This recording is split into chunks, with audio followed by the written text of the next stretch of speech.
CSC पर आशा worker का रहे का पूरा इंतजाम है और उनके लिए पूरी चिंता सुरक्षा की गई। रात में सिक्योरिटी गार्ड अलग से लगावा गया।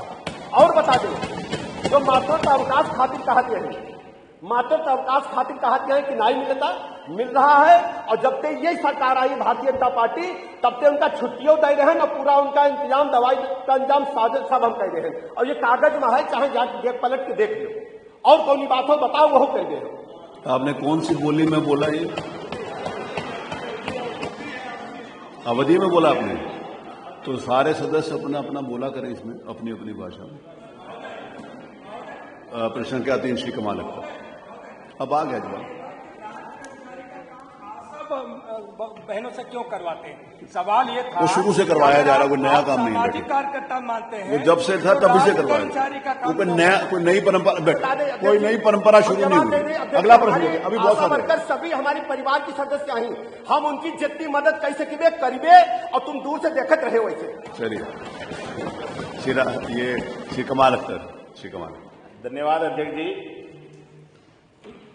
माननीय मंत्री जी ने जो अपना जवाब दिया है वो इतना छोटा सा जवाब दे दिया। और जब बजट आया था तो उसमें जो आपके विभाग की बात थी वो इतनी बड़ी थी कि 2025 में घरेलू पर्यटकों की संख्या 1 अरब 37 करोड़, उत्तर प्रदेश पहले स्थान पे रहा, रिकॉर्ड वृद्धि। अच्छी बात है सर, हमारे देश के अंदर, उत्तर प्रदेश के अंदर पर्यटक स्थलों के लिए इतनी बड़ी तादाद में लोग आते हैं। लेकिन जहां तक जो जियो के बारे में मंत्री जी ने जवाब दिया है, तो मंत्री जी आपकी सरकार का ही नारा है, हमारा नारा नहीं है। सबका साथ, सबका विकास, सबका विश्वास। तो जब आप ये नारा देते हैं तो इस उत्तर प्रदेश के अंदर हमारे हिंदू भाई रहते हैं, हमारे सिख भाई रहते हैं, ईसाई रहते हैं, मुसलमान रहते हैं, पारसी रहते हैं, बौद्ध रहते हैं। हर धर्म के लोग इस उत्तर प्रदेश के अंदर रहते हैं और सब लोगों की कहीं ना कहीं अपनी धार्मिक आस्थाएं हैं और संविधान ने भी हमें उसका अधिकार दिया है, मानने का अधिकार दिया है।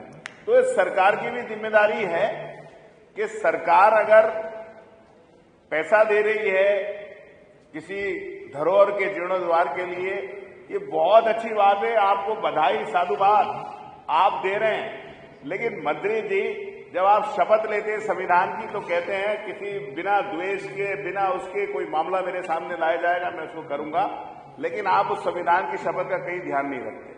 मैं ये बात इसलिए कहना चाहता हूं, मैं आपके माध्यम से पूछना चाहता हूं कि मंत्री जी ये बता दें किस किस धर्म के कौन कौन से धार्मिक स्थलों के जीर्णोद्धार के लिए आपने पैसा दिया। दूसरे, मेरे क्षेत्र के अंदर विश्नोई समाज बड़ी तादाद में रहता है और वहां पर एक उनका बड़ा मंदिर है जिसमें पूरे देश, राजस्थान, महाराष्ट्र, बंगाल, बिहार और उत्तर प्रदेश के सभी लोग वहां पर आते हैं। उस मंदिर का नाम है भूड़ मंदिर टीबा।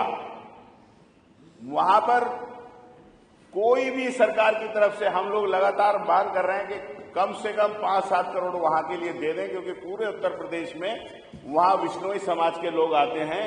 और अभी एक बड़े गुरु थे, गुरु राजेंद्रानंद जी महाराज, जिनका अभी स्वर्गवास हुआ, जो अभी स्वर्गवासी हुए। मैं आपसे ये भी कहूंगा कि ऐसे लोग जिन्होंने बौद्ध धर्म की सेवा की है, बौद्ध धर्म के लिए काम किया, उनके बड़े अनुयायी पूरे देश के अंदर हैं, तो अगर ऐसे लोगों की प्रतिभा वहां लगाएंगे तो निश्चित तौर पे उस समाज के लोगों के अंदर उनके प्रति जो आस्था थी, भावना थी, वो भी रहेगी। तीसरा, मैं ये कहूंगा कि हमारे यहाँ एक लाडला बात पड़ता है। अभी शिवरात्रि गई है, एक प्रकेटेश्वर धाम है।